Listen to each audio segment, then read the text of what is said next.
बदलने वाली सियासत की, जिसकी फिर एक बार सुगबुगाहट तेज हो गई है। दरअसल भोपाल का नाम बदलने की मांग एक बार फिर उठी है। भोजपाल मित्र परिषद ने भोपाल का नाम भोजपाल करने की मांग की है। कहना यह है कि भोपाल की पहचान राजा भोज से जुड़ी है और असली नाम लौटाया जाना चाहिए। और इसे लेकर 23 अगस्त से भोजपाल मित्र परिषद प्रदर्शन करेगा। तो दूसरी तरफ इस मुद्दे पर फिर एक बार कांग्रेस और बीजेपी आमने सामने आ गए हैं।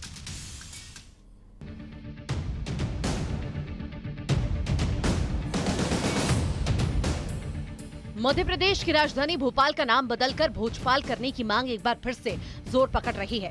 भोजपाल मित्र परिषद इस मांग को लेकर अब सड़कों पर उतर रही है और इस मांग के लिए भोपाल के 13 खास जगहों पर प्रदर्शन भी किया जा रहा है। परिषद का कहना है कि इस शहर की ऐतिहासिक पहचान राजा भोज से जुड़ी है और उसे उसका असली नाम लौटाया जाना चाहिए। संस्कृति को बुरी तरीके से विध्वंस किया गया योजना पूर्वक।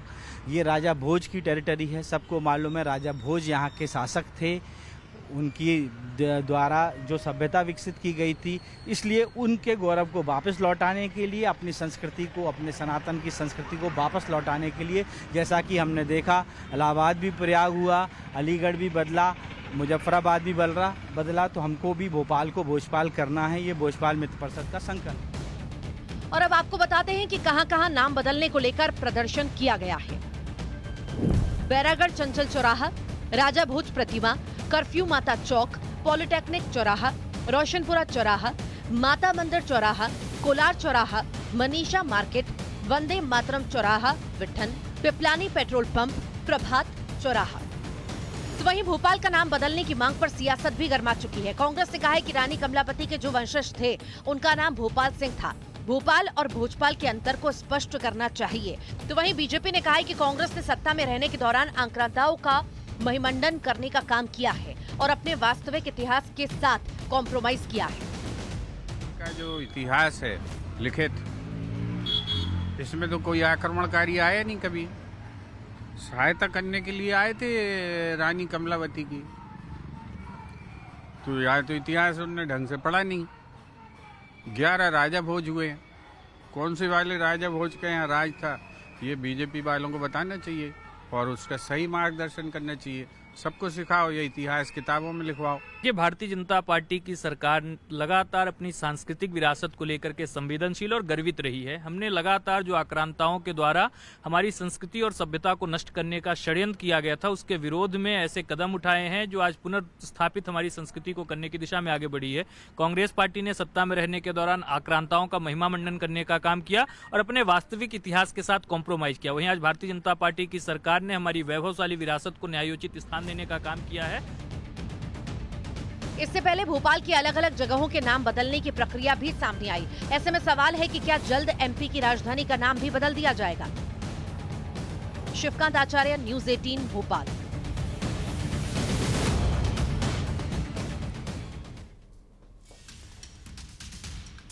लोकसभा में बुधवार को पैसे लगाकर खेले जाने वाले ऑनलाइन गेम्स पर पाबंदी लगाने वाला ऑनलाइन गेमिंग बिल 2025 पारित हो गया है। अब ये विधेयक राज्यसभा में पेश किया जाएगा और इस बिल के लागू होने से केंद्र सरकार को केंद्रीय सूचना और प्रसारण मंत्रालय के तहत इंटरनेट आधारित गेमिंग की बढ़ती लत, मनी लॉन्ड्रिंग, कारोबारी अपराध, इसे रोकने का अधिकार मिल जाएगा।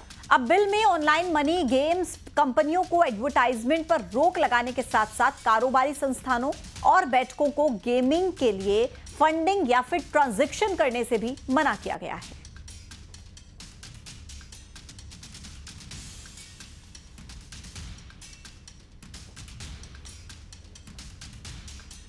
और ऑनलाइन मनी गेम्स का मतलब ऐसे गेम्स जिनमें खिलाड़ी पहले पैसा जमा करते हैं, खेलते हैं और जीतने पर मुनाफे की उम्मीद रखते हैं। बिल में गेम्स को 2 कैटेगरीज में बांटा गया है, ई स्पोर्ट्स और रियल मनी गेम्स। और अब आपको हम बताते चलते हैं कि ये एक बड़ी चिंता कैसे बनता जा रहा है, कैसे लोग इसके जाल में फंसते हैं। दरअसल इसके जो विज्ञापन होते हैं, एडवर्टीजमेंट्स होती हैं, उनसे लोग प्रभावित हो रहे हैं। देखा ही होगा आपने, हीरो आके जबरन आपको कहता है कि लो कमाओ, इससे पैसे कमाओ, अपनी गाढ़ी कमाई इससे लोग गंवा रहे हैं।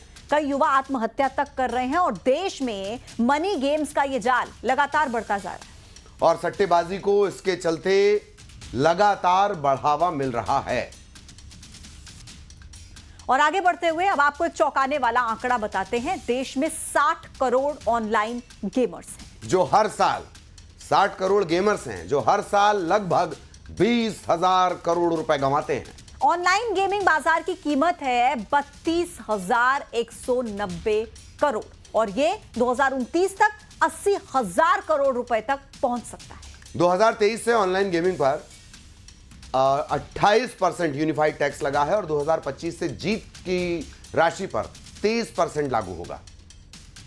अब इन सबके बीच सरकार ने जो बिल लोकसभा में पेश किया उसमें सजा का क्या प्रावधान है वो आपको बताते हैं।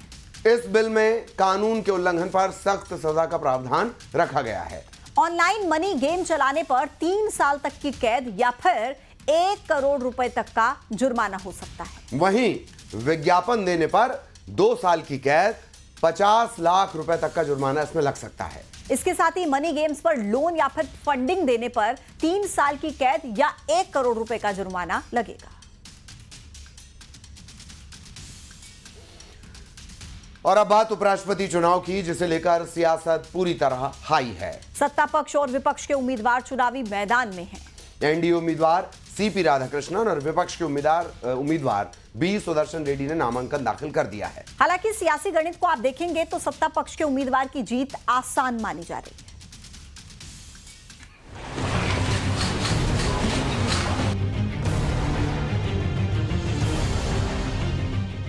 विपक्ष के उपराष्ट्रपति पद के उम्मीदवार और सुप्रीम कोर्ट से retired justice B Sudarshan Reddy ने कुछ इस तरह से अपना नामांकन किया। इस दौरान विपक्ष के सबसे बड़े चेहरे राहुल गांधी और कांग्रेस अध्यक्ष मल्लिकार्जुन खड़गे के साथ कई बड़े नेताओं की मौजूदगी रही। सुदर्शन रेड्डी गुवाहाटी हाईकोर्ट के चीफ जस्टिस और गोवा के पहले लोकायुक्त भी रह चुके हैं और वो आंध्र प्रदेश के रहने वाले हैं।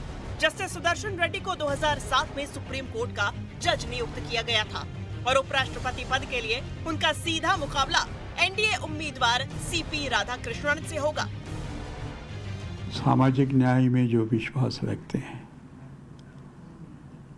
I mean to say that social justice and the constitutional values by which you and I, everybody is bound, वो दिशा में जो लोग सोचते हैं वो तो मेरा समर्थन करेंगे और मैं समझता हूँ समर्थन मिलेगा मुझे और आप मुझे नेक्स्ट टाइम इंटरव्यू करेंगे as the vice president of India.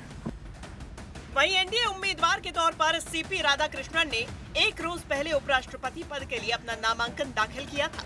इस मौके पर उनके साथ प्रधानमंत्री नरेंद्र मोदी भी मौजूद रहे। सीपी राधाकृष्णन के नामांकन दाखिल के दौरान बीजेपी अध्यक्ष जेपी नड्डा, रक्षा मंत्री राजनाथ सिंह और गृह मंत्री अमित शाह के अलावा केंद्रीय मंत्री नितिन गडकरी, किरण रिजिजू और एनडीए के कई बड़े नेता भी मौजूद थे। सीपी राधाकृष्णन की तरफ से कुल 4 सेट नॉमिनेशन फाइल किया गया, जिसमें पहले सेट में मुख्य प्रस्तावक के रूप में प्रधानमंत्री नरेंद्र मोदी के हस्ताक्षर हैं। इस प्रक्रिया में मतदाता वरीयता क्रम में उम्मीदवारों को रैंक करते हैं। निर्वाचक मंडल में लोकसभा के निर्वाचित सदस्य, राज्यसभा के निर्वाचित और मनोनीत सदस्य शामिल रहते हैं। उपराष्ट्रपति चुनाव गोपनीयता मतदाता प्रणाली के तहत किया जाता है। यह अनुपातिक प्रतिनिधित्व प्रणाली के आधार पर होता है। प्राथमिकता वोटिंग का उपयोग किया जाता है, यानी सांसद अपनी पसंद के अनुसार उम्मीदवारों की प्राथमिकता तय करते हैं। चुनाव का फॉर्मूला प्रत्येक सांसद उम्मीदवारों को वरीयता क्रम में रैंक करता है और सभी वोटों का भार समान होता है। जीतने के लिए एक उम्मीदवार को एक कोटा हासिल करना होता है, जिसकी गणना कुल वैध वोट 2 और 1 के रूप में की जाती है। अगर पहले दौर में कोई भी उम्मीदवार कोटा पार नहीं कर पाता है तो सबसे कम प्रथम वरीयता वाले वोट पाने वाले उम्मीदवार को हटा दिया जाता है और उन मत पत्रों से द्वितीय वरीयता वाले को वोट ट्रांसफर कर दिए जाते हैं।